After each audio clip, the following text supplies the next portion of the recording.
ఓం నమ శివాయ శ్రీమాత్రే నమః. ఈ షార్ట్ వీడియోలో చాలామందికి 24 గంటల్లోనే పని అయిపోవాలి, ఏదైనా మార్గం ఉందా అని చాలామంది అడిగారు. ఖచ్చితంగా ఉంది. జ్యోతిష గ్రంథాలలో పరాశర సహితలో ఒక అద్భుతమైన ఉపాయం ఉంది. ఇలాంటి చాలా చిన్నవి చాలా ఉన్నాయి.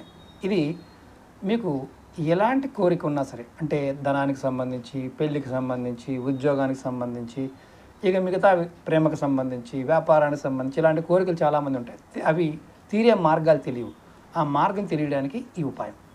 మీరు శుక్రవారం రోజు రాత్రి కొద్దిగా పసుపుని, అలాగే కొద్దిగా దాల్చిన చెక్క పౌడర్ని ఈ రెండు తీసుకొని కవర్లో వేసి మీరు పడుకునే దిండికైతే పెట్టుకోండి. ఉదయాన్నే లేచిన తర్వాత ఈ పౌడర్ని మీరు స్నానం చేసే బకెట్లో వేసి స్నానం చేయండి. ఇలా మీరు శుక్రవారం నాడు పెట్టుకోవడం, శనివారం ఉదయం చేయడం, ఇలా మీరు ప్రతి శుక్రవారం చేస్తూ ఉండండి. మంచి ఫలితం పొందుతారు.